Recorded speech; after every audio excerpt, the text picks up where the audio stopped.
स्वागत है आपका अपने YouTube channel UPPCS examination point पर। आज 24 जून है और इस वीडियो में हम 24 जून के जो विभिन्न हिंदी समाचार पत्र हैं उसके महत्वपूर्ण न्यूज़ पर चर्चा करेंगे। तो आइए शुरू करते हैं। देखिए, पहली न्यूज़ है, भारत को हरा न्यूजीलैंड बना पहला टेस्ट चैंपियन।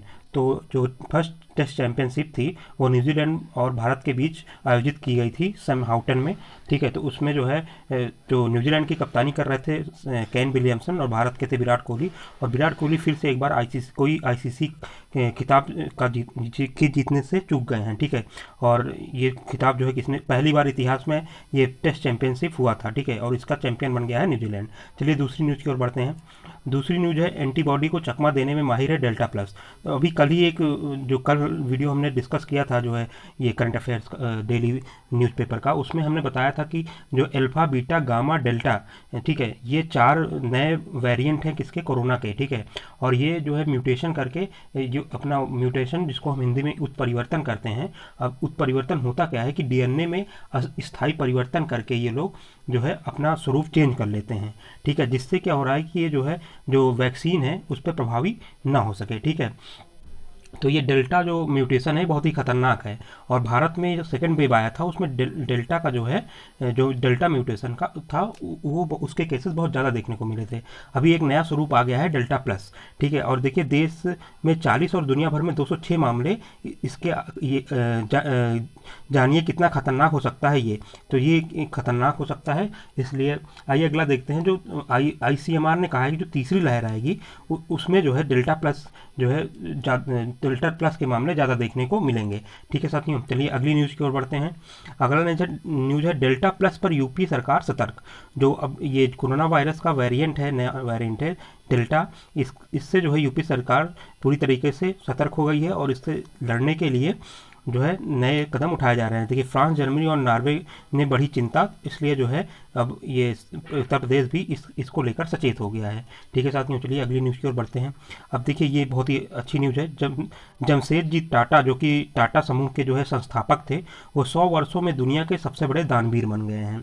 ठीक है, ये रिपोर्ट जो है, ये रिपोर्ट जारी की गई है आपके, एक मिनट, हाँ, हुरून रिपोर्ट और एडेलिग्यू फाउंडेशन द्वारा ये रिपोर्ट तैयार की गई है, जिसमें जमशेदजी टाटा जो है ये 102 अरब डॉलर फरोख्त इन्होंने दान दिया है अभी तक का। तो ये दुनिया के सबसे बड़े दानी बन गए हैं।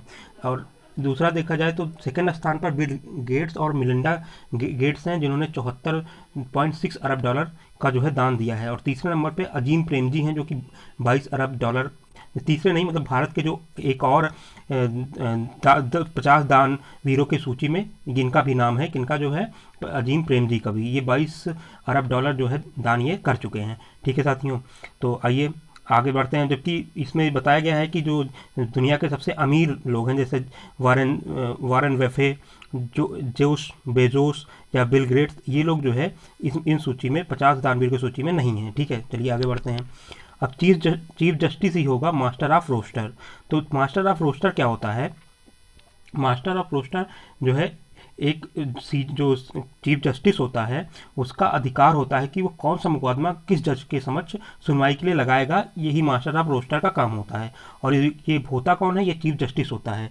एक वकील द्वारा क्या किया गया था कि अपने मुकदमे को विशेष जज की अदालत में न लगाने जाने की मांग की थी चीफ जस्टिस से, जिसे जो है हाई कोर्ट से, तो हाई कोर्ट ने उसे नामंजूर कर दिया और कहा कि जो सीजे होता है वही राष्ट्र, मतलब जो चीफ जस्टिस होता है वही मास्टर ऑफ रोस्टर होता है, और उन्हीं के प्राधिकार से मुकदमे की सूची तैयार करता है जो रजिस्ट्रार होता है हाई कोर्ट का। ठीक है, तो इसमें जो है वो ऐसा क्यों किया था इन्होंने? क्योंकि जो एक विशेष महिला जज है इलाहाबाद हाई कोर्ट में, जिस पर जो है वकील ने, जिसके खिलाफ वकील ने सुप्रीम कोर्ट और राष्ट्रपति से शिकायत की थी, इसलिए इसने कहा था कि उस विशेष जज के यहाँ मेरा जो है केस ना लगाया जाए। लेकिन इससे जो है हाई कोर्ट ने इसमें हस्तक्षेप करने से मना कर दिया है।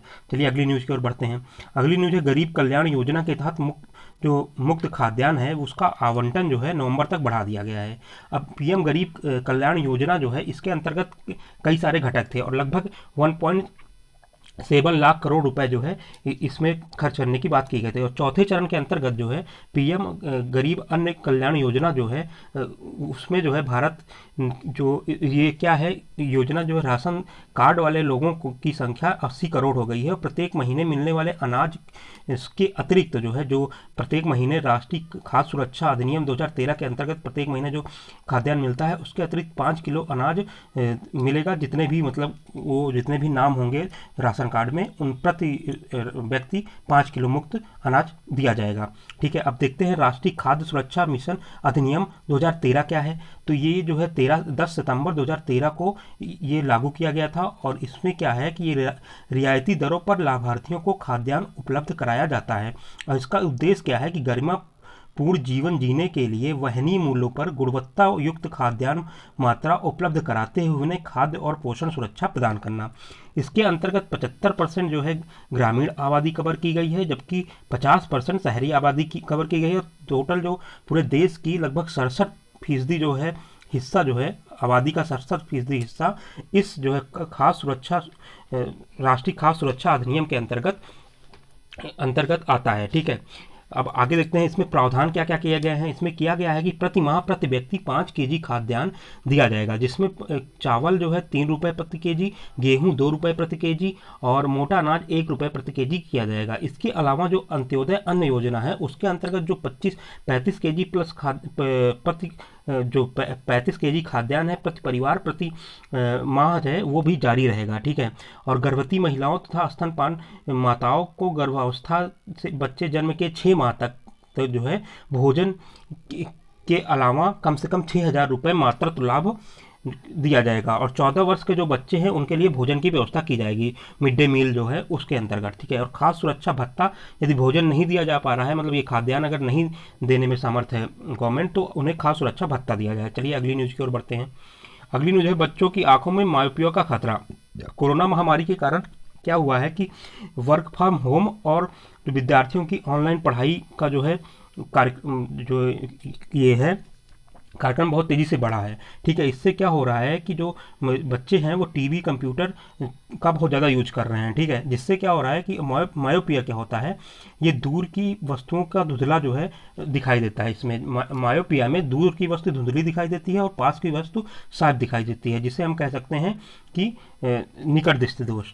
ठीक है, और इसके लिए उत्तल लेंस का उपयोग किया जाता है इसके लिए जो है इसके लिए उत्तल लेंस का उपयोग किया जाता है इसको ठीक करने के लिए। और हाइपर मेट्रोपिया क्या होता है? हाइपर मेट्रोपिया जस्ट इसका उल्टा होता है, उसमें दूर की वस्तुएं साफ दिखाई देंगी और पास की वस्तुएं जो है धुंधली दिखाई देंगी। ठीक है, उसके लिए अवतल लेंस का उपयोग किया जाता है। चलिए अगली न्यूज़ की ओर बढ़ते हैं।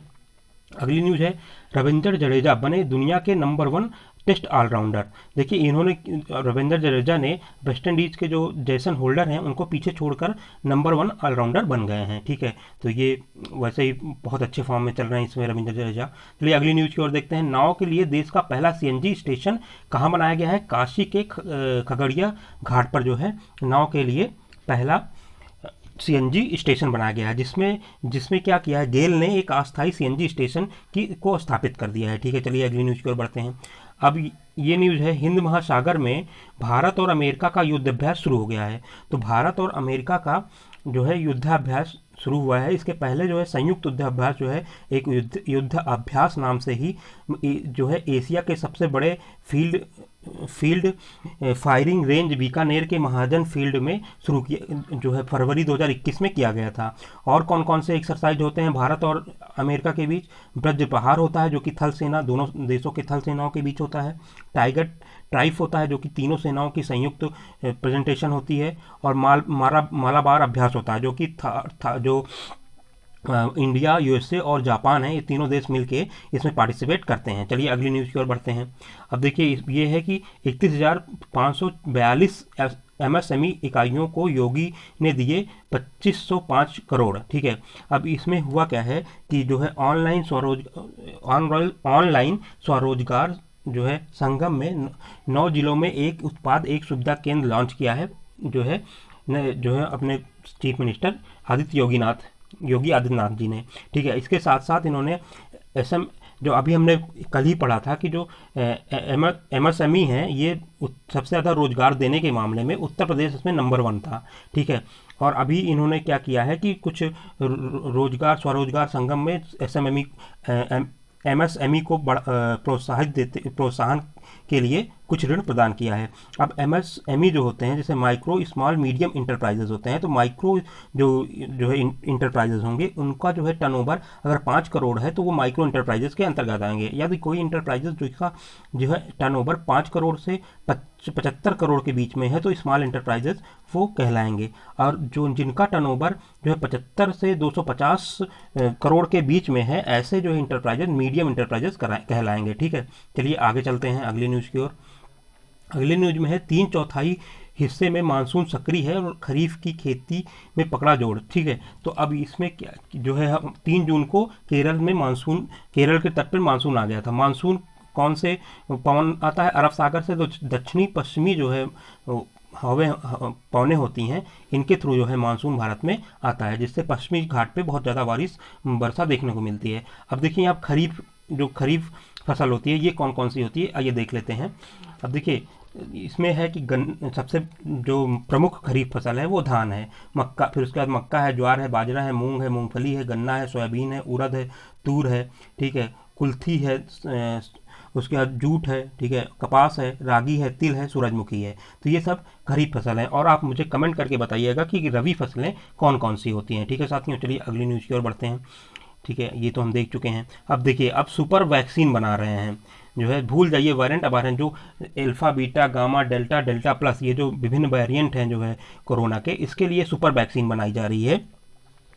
ये सुपर वैक्सीन क्या होगा, ये सभी जो वेरिएंट है उस पर कार्य करेगी। और यूनिवर्सिटी ऑफ नॉर्थ कैरोलिना ने चूहे पर परीक्षण किया है और देखा है कि एक ऐसी एंटीबॉडी बनती है जिससे जो है जो कोरोना वायरस के सभी जो वेरिएंट हैं उसके लिए ये प्रभावी है। ठीक है, तो ये अच्छी न्यूज़ है जो है हमारे लिए। ठीक है साथियों, तो ये हमारा जो है आज का डेली न्यूज का डिस्कशन था। ठीक है, आप वीडियो को लाइक करिएगा और कमेंट करके ज़रूर बताइए कि रबी फसलें कौन कौन सी होती है। धन्यवाद साथियों।